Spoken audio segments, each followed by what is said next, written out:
Assalamualaikum to Dr. Rozamri. We are from Group 3 of FSC 4409 Water and Wastewater Management in Food Industry. Our group mates are Nur Solehah B, Nurul Farahani, Nur Hidayatul Shima, Nur Alisha Akmal, Nur Farzana and Nurul Ashikin. So this is our contents of presentation. First of all, the waste contamination occurred in wastewater management is heavy metal. The conventional processes for removing heavy metals from wastewater include many processes such as chemical precipitation, flotation, ion exchange, membrane filtration, and many more. However, these methods suffer from some disadvantages like high energy requirement and cost ineffectiveness. Hence, to get past these demerits, absorption has been used to remove of heavy metal from wastewater. Briefly, absorption is a surface phenomenon in which a solution containing the absorbate gets absorbed on the surface of an adsorbent. Absorption has been used due to the greatly impacts of the bioavailability and efficient technique for remediation of heavy metals. So for the types of absorption phenomenon can be of two types. Firstly is physiosorption, in which the absorbent binds to absorbent due to the van der Waals forces, and the second one is chemisorption, which occurs due to the chemical reactions between absorbate and absorbent. Physiosorption is reversible, weak, and is usually endothermic, while chemisorption is irreversible, selective, and exothermic. For the type of absorbers are typically classified on the basis of their origin, such as natural and synthetic. Natural absorbers include clays, minerals, charcoal, ores, and zeolites, while the synthetic absorbers are prepared from industrial waste, agricultural waste, water sludge, and etc.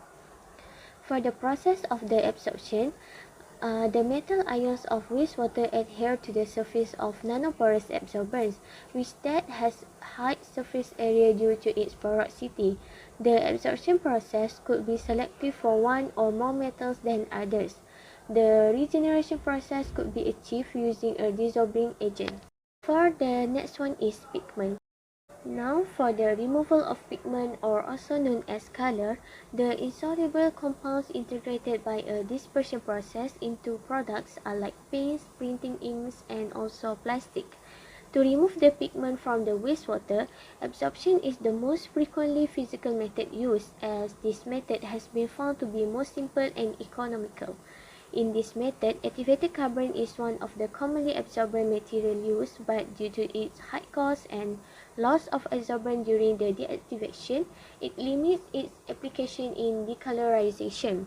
Thus, in order to find economical variable application of absorption methods, some researchers seek to replace it with some low-cost absorbent. So, for the low-cost absorbent, there are clay, peat, fly ash, and many more. So for the process of the absorption on the pigment, first, as the wastewater passes through a column containing active carbon, all the non-polar less soluble water particles stick to the surface of the carbon, since the active carbon has an incredibly large surface area per unit volume. Therefore, the absorbed water flowing out does not consist of these solutes, hence the water is purified. Next, I will talk about fat, oils, and grease. Fat, oil, and grease (FOG) are emulsions or solids composed of esters of glycerol, fatty acids, or triglycerides derived from animal or vegetable sources. It is a serious challenge in wastewater treatment.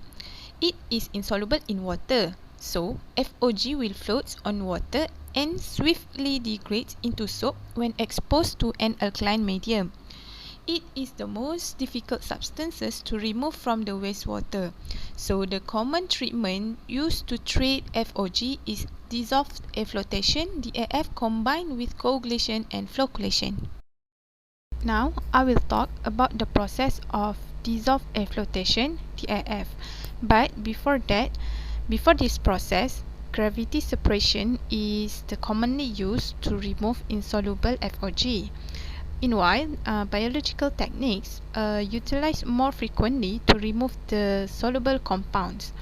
So, dissolved flotation (DAF), which combined with coagulation and flocculation, is a common pretreatment to reduce FOG load before the biological treatment. In DAF, colloids are destabilized and broken down into small particles using iron chloride or aluminium polychloride. The particles are then coagulated into larger flocks by polyelectrolytes. Air bubbles are then added, which adhere to the flocks and float them to the surface.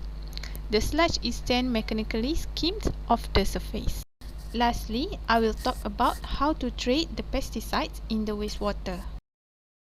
As can be seen from the picture, there are a variety of chemical, physical and biological approaches for pesticide removal from water.